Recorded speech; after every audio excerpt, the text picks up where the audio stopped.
I felt like I was staring down a lot of dead ends. And so when it came time to refer me to the transplant team and get rolling on that, it honestly opened up a little bit of a light at the end of the tunnel.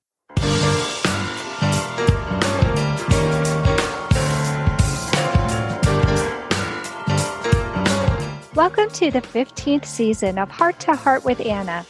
I am Anna Jaworski and the host of your program. Today's show is Waiting for a Heart, and our guest is Lorrie Hill.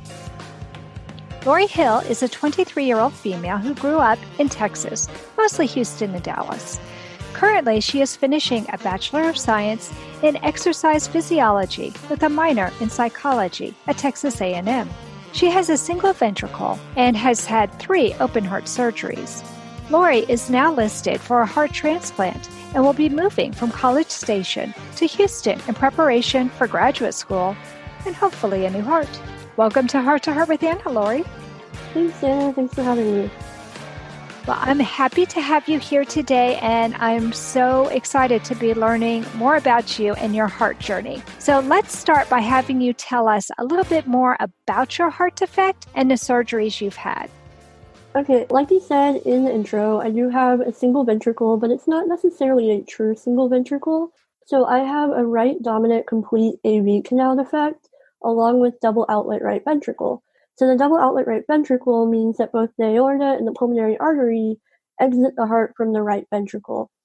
And then for the complete AV canal, it means instead of a mitral on the left and a tricuspid valve on the right, they fuse together as one, so it's one common valve. And my particular valve is more faced towards the right, and my left ventricle is a lot smaller.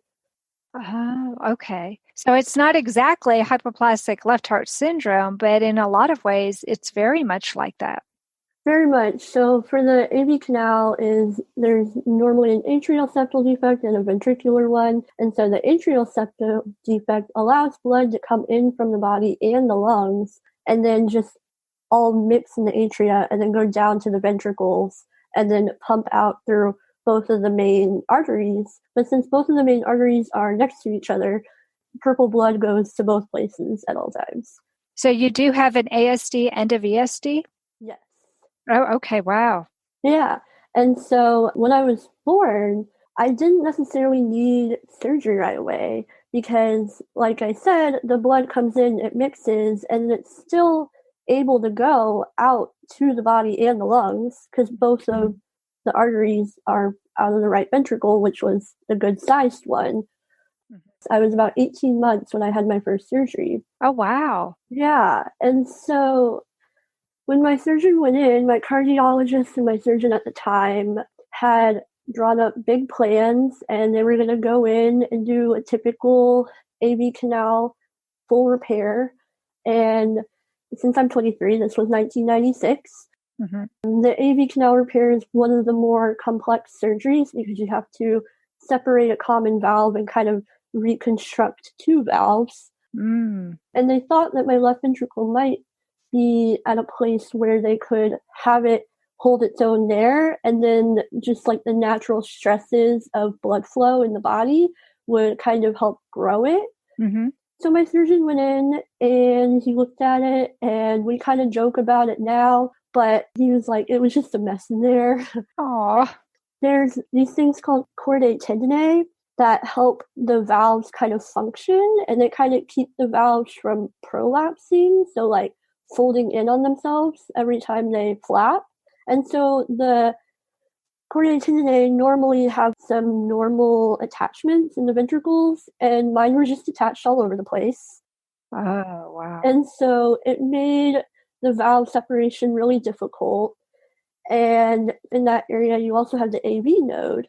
And the AV node is kind of the main driver of heart rate. If the sinoatrial node in the atrium gets knocked out, you can still technically live because the AV node is still intact and it's still taking over the rate of the heart. And so with them operating on the valve, it wouldn't work super well because they could have a chance at messing up the AV node, and that would not be good. Right. So the surgeon couldn't really do anything that would be safe. So he put on a pulmonary artery band on the main pulmonary artery that comes out of the right ventricle and said to let me grow. And he did this because as you grow, if the aorta and pulmonary artery are right next to each other, as you grow, it's going to take more pressure to go out of the aorta than to the lungs because the aorta is supplying the whole body, whereas the pulmonary artery is just going to the lungs. Mm-hmm. So as I would grow, it would be easier and easier to send blood to the lungs, and it would eventually flood the lungs or drive the pressures up and create pulmonary diseases. Right. He had to kind of put the band on there to encourage blood to go to the body. So I actually had the PA band for 12 years, and that's all I had. Oh, wow. Yeah. When I was almost 15, it was between middle school and high school. I had my second heart surgery. So we were kind of playing the wait and see game most of my life because there wasn't an easy answer, and there still isn't an easy answer. Right. But I mean, growing was kind of my best friend because if you grow, you have more tissue to work with, possibly more options. As the anatomy grows, it kind of changes. Mm-hmm. So by the time I got to middle school, I would go to school and then come home and do a little homework and oftentimes crash before dinner because I was just so exhausted. Sure. I just didn't have the energy for it. And some days it was kind of even difficult getting through the school day without wanting a nap, even though I've never been a napper. But, it's just like the rundown feeling. Mm-hmm. So the summer between middle school and high school, I had the bidirectional Glen. We kind of went in with a plan to either go straight to the Fontan or the Glen, but we chose the Glen for that one. My stats raised a little bit. So before the Glen, my oxygen saturations were probably around 82. Mm-hmm. And then after, I was able to get up to about 84, 86. Wow. At rest, yeah. So it helped quite a bit. Mm-hmm. And then that held up well for about 4 or 5 years. And then the summer between my sophomore and junior years of college, I had my third open heart surgery. And so my surgeon actually went in with 3 or 4 plans to kind of jerry-rig some things to maybe make things better. Mm-hmm. He didn't have a whole lot of hope going in, but we decided to just do it anyway and see what would happen. And unfortunately, once he got in there, he realized that all of the options that we had planned for would have had negative outcomes. They'd be too risky. So he kind of threw a few stitches in the common AV valve that I have to hopefully decrease the regurgitation a little bit and raise stats, but it didn't do a whole lot in the end. When you and I were talking before the show, you had said that one of the possible options was a Fontan, and that's when they discovered that the Fontan was not really going to work for you, right? Yeah, so for the second heart surgery, like I said, they kind of went in with plans to go straight to the Fontan, and that was kind of their first plan. But then once they got in there, between pressures and the way the valve was regurgitating the common valve, they decided it just wouldn't have a good outcome right in the long term. So they just ended up doing the Glen. And then for the third open heart surgery, they went in with like 2 plans to either do a straight up Fontan, and maybe since my body had kind of gotten used to the superior vena cava not going straight to the lungs, maybe we could just add the second one and it would work. Mm-hmm. So that was an option. Or to do like a Fontan with a mechanical valve, because we knew that the valve, this common valve, was not in good shape. And so in theory, the valve would take care of the regurgitation, allowing blood to kind of like flow the way that it needs to flow. Mm-hmm. But again, this was dangerous due to proximity of the AV node. They don't have mechanical valves large enough for the space of the common valve, if that makes sense. Yep, that does make sense. So it sounds to me, though, like you were able to go to school, you were able to do your homework. Did you feel that you had a fairly normal childhood? Oh, yeah. I had a very normal childhood. I grew up with 2 brothers, kind of did everything that they did. I was always active. I grew up in a really athletic and physically active family. My dad was a college athlete. One of my brothers is a current college athlete. And we would always go on walks and bike rides every night. We would go camping a lot each year. My parents kind of let me try anything I wanted to sports-wise. So I did summer swim team for many years. I cheered, danced, played soccer, played basketball, did bowling. And if I wasn't playing a sport, I was always on the sidelines at one of my brother's games. Yeah. You were a cheerleader. I was a cheerleader. Yeah. I wasn't always happy on the sidelines, but, I was there nonetheless. So by middle school, I kind of stopped playing sports just because my family moved a lot growing up. And so moving and going into a new group is always tough. Plus, I was having trouble keeping up with people. So I didn't play, but I stayed active. Like, I was in a theater company, so I did plays and musicals and stuff like that. And then in high school, I really wanted to be part of athletics again without actually playing a sport. So I became an athletic trainer and absolutely fell in love with the field and just like the way the body moves and how the body can heal itself. So in high school, I actually kind of decided I wanted to pursue physical therapy. And that's what led me to majoring in exercise physiology in college, which I still like to say is kind of an irony that the single ventricle girl is majoring in exercise physiology.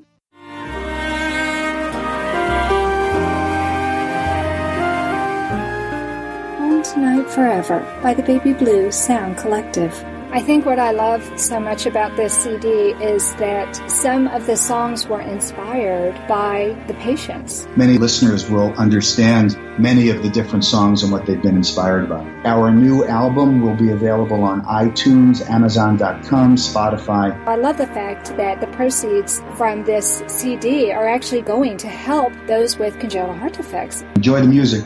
Home Tonight Forever.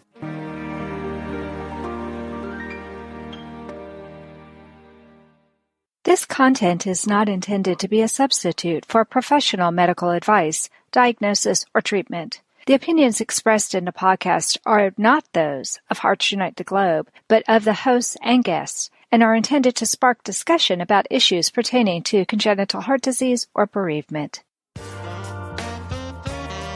You are listening to Heart with Anna. If you have a question or comment that you would like addressed on our show, please send an email to Anna Jaworski at anna@hearttoheartwithanna.com. That's anna@hearttoheartwithanna.com. Now, back to Heart with Anna. Lorrie, before the break, we were talking about your life as a child and an early adult, and it seems that your heart is not behaving quite the way we wish it would right now. So why don't you tell us what's happening with your heart right now? Okay, so the main problem right now is oxygenation and O2 sats. So I didn't really talk about this before the break, but they've always kind of been on the lower end. They've kind of gone up and down throughout my childhood. So my resting is around 80, 82-ish. Some days I can get up to like 84 if it's a really great day, but it's not very often. And so the main problem is that I tend to hit these, what I like to call energy walls between noon and 2. So it's like you're going through your day, and then you hit noon, and it's just like you feel like you've run into a brick wall. And you just don't have energy, and all you want to do is go lay in bed and do nothing. Not necessarily sleep, because you're not tired. You're just exhausted. Yeah. And this actually happens whether I get 7 hours of sleep or 10 plus hours of sleep. Wow. I mean, the resting O2 is kind of low, but the other thing is that it drops really quickly when I do really anything. I could be walking around my apartment and I'll go into mid to low 70s. And then with sustained high intensity exercise or physical activity, I've seen myself drop into the 60s and 50s. And so how do you know this? Do you have a pulse oximeter that you... Yeah. Oh, okay. I have one that I spot check with. Okay. Plus, I've done a couple of 6-minute walk tests for transplant valves, and they've caught it on that too. Okay. So it's not just me catching it. Well, I mean, you're so precise with the numbers. I thought, wait a minute. Most people don't know exactly what their oxygen saturation level is, but that's quite a big difference. Yeah, and it takes the body a lot of energy to constantly be reoxygenating itself after just Yeah, moving around. right. So that's kind of why we think I hit these energy walls a lot. Yeah. And so I know a lot of people will probably listen to this and be like, well, why doesn't she just have supplemental oxygen? It'll solve a lot of problems. The short answer is no, it won't. And trust me, we've tried. Uh, Because in the end, my low O2 saturations are not a perfusion problem. It's actually a circulation transportation problem. Because on my last cath that I had 2 years ago, my O2 stats in my lungs were around 97-98%, which is completely normal. But then when the blood gets to the heart and it mixes together, that's where you end up with about the 82 stat. Okay, so the problem is that because of your physiology, you still have a lot of mixing of the blood. So Right. the blood in your lungs is nice and oxygen rich, but the blood that's actually going out to your body, not so much. Right. Okay. And so another thing that people like to talk about when they talk about heart failure and transplant is the ejection fraction. Mhm. And so growing up, my ejection fraction was always pretty normal. My heart doesn't really have trouble pumping. And so ejection fraction, for those that don't know, is pretty much the percent of blood that is pumped out of the ventricle of the percent that is brought into the ventricle from the atria. So what's a good ejection fraction? I'm pretty sure normal runs around 60. Right, that's what I was thinking too. Yeah, it's like 60, 65. Once you get older, it's fine if it drops into the 50s. Healthy people, like athletes, tend to go like 68, 70% if you're really well trained. Oh, wow. Yeah, and so mine was always around 50, 55-ish. It was pretty stable. Yeah, that sounds pretty good. Yeah, and so it was always slowly decreasing, but we think part of the reason why I've slowed down, especially in the last 6 months, is because as of August, and it was again kind of confirmed in January, my ejection fraction's around 40 now, which Oh, from a heart failure perspective, that ejection fraction isn't terrible. A lot of times people in the heart failure world are like, oh yeah, I have an ejection fraction of 25 or 30 or less than that. okay. So it's not awful. It is low, but not terrible. But that combined with the dropping O2 stats, my body just doesn't want to deal with it anymore. Right, right. So does the dropping of your ejection fraction also correlate to the decrease in the oxygen saturation level? A little bit. And honestly, it probably correlates a little bit more to the way it drops quickly with activity. Mm-hmm. Because ejection fraction is essentially how strong your ventricle is and how much blood it can pump out. So Right. if it's a little less strong, it's not going to be able to pump out quite as much blood. Right. Also, when you exercise and are being active, blood is supposed to go to your brain and your skeletal muscles. And skeletal muscles take a lot of blood and a lot of oxygen. And so that's why it also just tanks when I walk or do anything. And then it kind of comes back up. It comes up quickly, though. Well, that's good. And Mhm. I think that's one of the reasons why your doctors have talked to you about transplants. So why don't you tell us when it was first brought up to you and what the hope is if you do get a transplant? Yeah, I feel like the first time it started entering conversation was probably a few years after I had the Glen. Oh, really? Okay, Yeah. way back then. Kind of as something to just kind of keep in the back of our mind. Okay. So not prominent on the table, but maybe as a someday we might need to do this. Okay. Because at the time of the Glen, they're like, well, there's no way we can do a Fontan kind of a thing. Mm-hmm. It was kind of a next option if we would ever need it. Okay. But the first serious conversation I had about it was actually with my surgeon when I was in the step-down unit after my most recent open heart surgery. So about 2.5 years ago. So after that surgery, things didn't go well. They didn't really want to tell me because they didn't want to upset me. Mm-hmm. And so I felt like I wasn't getting clear answers and I was getting frustrated about that. So I requested to talk to my surgeon. And so he came in and talked about risk benefit and just kind of explained why things didn't work. and how he was pretty much done working on me surgically because there was nothing else to do. And he was like, if this surgery doesn't work, it's probably time to look into transplant. Wow. Yeah. How did that make you feel? Because it seems to me you were already sensing something was off. Yeah, I was already sensing something was off. I'm a very intuitive person and I'm a very logical person. Mm-hmm. And so I definitely overthink things a lot as well. I've never been super upset about it or shocked by it or really anything like that. And I think that's because it was kind of put on the back of the table so long ago after the Glen as something to just kind of keep in the back. So I've never had a time where I've processed a lot of it all at once. It's just kind of been in pieces. Yeah. A lot of times the way I process is through research and through learning more about it. Yes. Well, and it doesn't hurt that you're working on a Bachelor of Science with exercise tolerance. So you've done a lot of anatomy and physiology, haven't you? Right. Yeah, for sure. And honestly, I think having a heart defect helped me do better in anatomy and physiology than some of my peers because I've kind of known how things don't work. So it's easy to know how they're supposed to work. This is also very pertinent to you. Yeah, it's important for you to understand all of this. So what does being on a transplant list mean to you now regarding how you live your life? I have honestly just kept living my life the way I've always been living my life. So for the few years before this and being listed and going through the actions of getting on the list, I felt like I was staring down a lot of dead ends.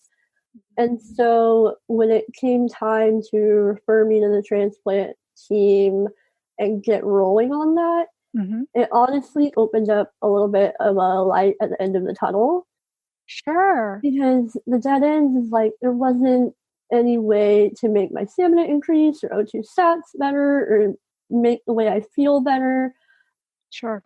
And there just wasn't a whole lot of way to improve quality of life. And I'm not saying that my quality of life is terrible and I've learned to live and thrive within my capabilities, but it's always nice to kind of have a way to increase those capabilities and have that hope for the future in a way. And so I feel like being listed for a transplant has opened up those possibilities. And that being said, I want to put out that transplants are in no way a fix for everything.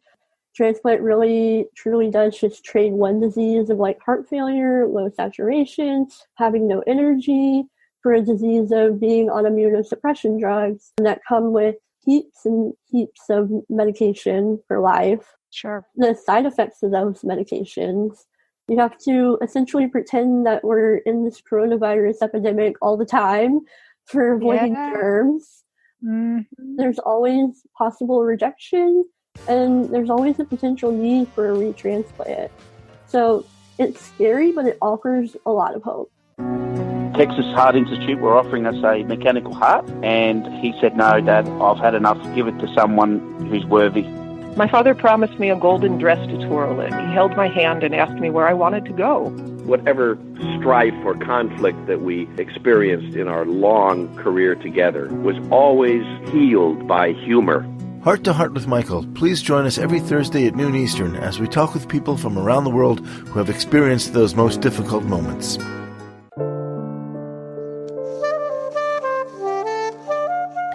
Heart to Heart with Anna is a presentation of Hearts Unite the Globe and is part of the Hug Podcast Network. Hearts Unite the Globe is a non-profit organization devoted to providing resources to the congenital heart defect community to uplift, empower, and enrich the lives of our community members. If you would like access to free resources pertaining to the CHD community, please visit our website at www.congenitalheartdefects.com for information about CHD, the hospitals that treat children with CHD, summer camps for CHD survivors, and much, much more. In the second segment, Lorrie, we were talking about the current state of affairs regarding your heart function. In this segment, I'd like to talk about your future. So let's start by talking about college. Considering right now it's March 2020, and while we're recording this episode, the whole world is concerned with the coronavirus. What has this pandemic meant for you? This pandemic, as we've mentioned, I'm supposed to be graduating in May. College has been one of the best experiences of my life. I've actually extended my college career because of medical surgeries. Mm-hmm. And so I was really looking forward to having this be my last semester. And I'm currently in an internship and then graduating and moving to Houston and getting ready to start graduate school. But now this coronavirus has come to be, and the world, or at least America, kind of freaked out while I was on my spring break. And so That's true. It did happen to a lot of people on spring break. Yeah. So my roommates and I were actually vacationing in Galveston, Texas. So we were staying at a friend's beach house, and we got the news that A&M had moved all of their classes online for the rest of the semester while we were on the beach. Oh, wow. So that was interesting. Yeah. Yeah. It's interesting because my three other roommates, one of them has already graduated, and then two of them are student teachers. So we're all kind of in this internship phase where we're not taking classes. Yeah. We're kind of like working. Oh my goodness. And so obviously they can't go back to school and work because schools have been canceled as well. And then the lab that I was working in was opened, but since all of the stay-at-home precautions have gone into place, A&M has closed all the labs too. So even if I wanted to go in, I couldn't. But since we got back from Galveston, I've kind of just stayed in my apartment, hung low. I know that if I would get this virus, it would not be good. So I'm just trying to stay as far away from people as I possibly can right now and just going forward with it. So graduation is not happening, like a ceremony. We're going to be mailed our diplomas, which is fine. Sorry. It's okay. Honestly, it was a 4-hour ceremony at 7 p.m. I was excited about it because my parents were excited about it, and I had a whole bunch of family coming in. But 4 hours at 7 p.m., that's exhausting for you. Yeah, it really is. Yeah. I wasn't super looking forward to it, so it's okay. Right. For my internship wise, I'm just finishing up a binder and I'm going to turn it in and call it done. It's good that at least it hasn't derailed your graduation. And I understand you have some exciting news regarding your future education. So why don't you tell me what you plan on studying in graduate school and why? Around October, I got into the University of Texas Health Science Center in Houston School of Public Health. And I will be studying epidemiology of all things, earning a master's in public health for the next about 2 years. And I wanted to do epidemiology because you can kind of study anything in epidemiology. And I know epidemiology is a term that has been thrown around a lot, especially in the media lately.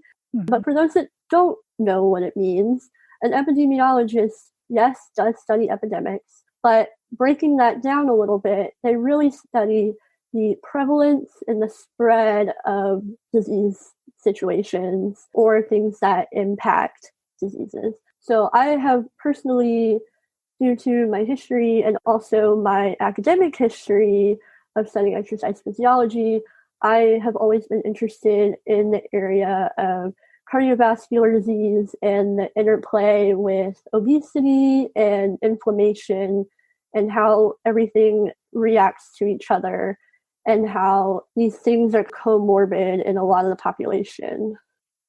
That's amazing.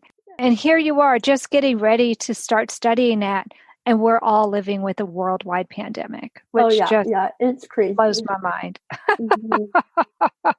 Who knows? You might be one of the scientists who helps us to learn how to live through this pandemic and any future pandemics that come along. So I think it's great that you're going to be studying that. I'm just amazed that that's where your life journey has taken you. Yeah, and it's definitely come there through a roundabout way too. It's definitely not what I set off in college to do. So it's kind of funny that that's where it's ended up in the midst of where we are now. Absolutely. I think you have a chance to really make a difference in the world, Lorrie. I hope so.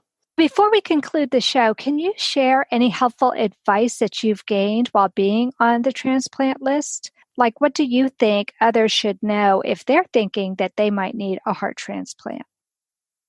I've been thinking about this question a lot.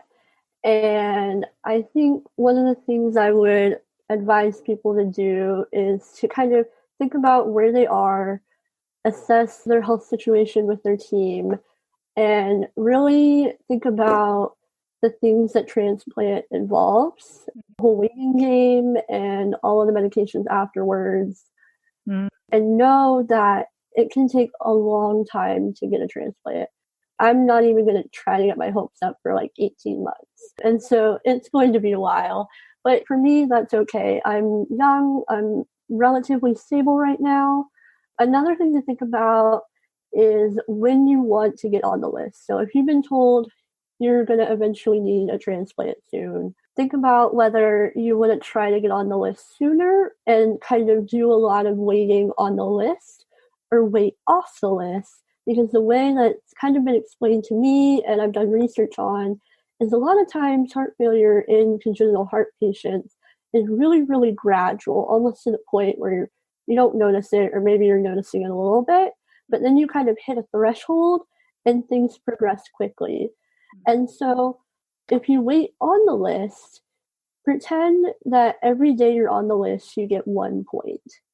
And so the longer you wait on the list, the more points you acquire. For adult heart transplants, there's 7 statuses. Status 7 is kind of a pause button. So you can go to status 7 if you want to go out of your hospital distance radius, or if you get too sick or too well and can't be active on the list. And then status 1 is you needed a heart yesterday. And it kind of goes down the list through there. So if I'm on status 4 and I accumulate, let's say, 70 days, so 70 points, and then something happens and I have to move up to status 3, I'll be on status 3 and above anyone who has fewer than 70 points. Oh, really? Yeah. So then if you're waiting off the list and then something were to happen and you were to jump on a status 3, you'd be status 3, but you would start your day accumulation there. Right. So they'd be below you, even though they were at the same congestive heart failure level. Mm-hmm. Wow. Right. So there is an advantage to being on the list. A little bit, yeah. And that's kind of the way I understand it. It could be different. I don't know. But I've done quite a bit of research and talked to my team about it quite a lot. So I think that's how it works. Well, I am hoping to follow you. You and I are Facebook friends, and I'm hoping that you'll come back on the show in the future and tell us how things are going, Lorrie. Yeah, for sure. Well, thank you so much for coming on the program today, Lorrie. You opened my eyes to so many things. Thanks for having me. It was a lot of fun. That does conclude this episode of Heart to Heart with Anna. Thanks for listening today. If you enjoyed listening to this episode, please consider becoming a patron. Just go to www.patreon.com/heart-to-heart and pledge a monthly amount to support our program. It only takes a few minutes to make a big difference. For the cost of a pizza, you can help us continue to provide great programming for the CHD community, and you can be a part of some special Patreon-only programs that we'll be recording. In April 2020, we'll be recording a special patron-only program memorializing David Franco. If you have a story that you would like to share about David, then please become a patron and you can join us. So I hope all of you have a great day, and remember, my friends, you are not alone.